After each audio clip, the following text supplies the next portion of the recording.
ayrı söylüyorlar.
Allahu Ekber,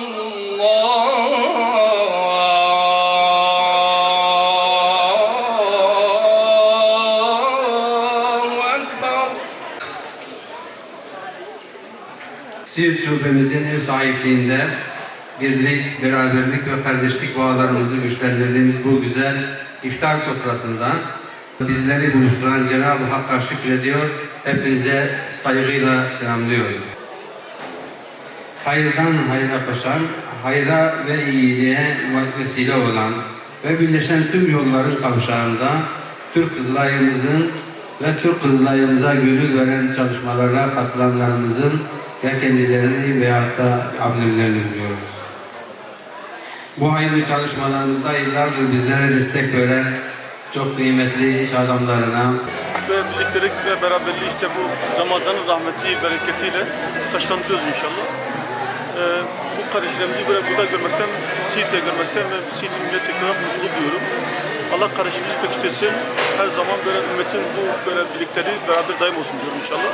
Bizim aramızdaki sınırlar biliyorsunuz hani sınırlar öyle sanat sınırlardır. Bizim sınırları kaldırmamız lazım bir an evvel. Bu kardeşimizin devamı olması lazım. Biz Ensar ve Muhacir farkından öte bir ümmetiz. Acımız, sevdiğimiz şeyimiz hep birdir bizim. Burada Siirt'te olan Arap, Kürt, kim olursa olsun hepimiz aynı şeyleriz. Dolayısıyla bizim burada bir muhacir ve ensardan ziyade bir ümmet kardeşliğini biz önemsiyoruz. Biz burada gereken her şeyi sağ olsun şüphelerimiz, STK'larımız yapıyor. İnşallah bu birliktelik daha da güzel şeylere vesile olur inşallah. Yani burada biz bundan sonra artık bunlar muhacirlikten ziyade buralı oldular. Bizim kendi işimize burada kalan 5000'e yakın muhacirimiz var biliyorsunuz Siirt'te. Değişik Afgan, Irak, Suriye'den 5000'e yakın muhacirimiz var. Fakat artık biz buna muhacir gözüyle bakmıyoruz. Buranın bu Siirt'in bir evladı olarak görüyoruz. Başımızın elleri var. Her zaman da kapımız, gönlümüz de açıktır bunlara.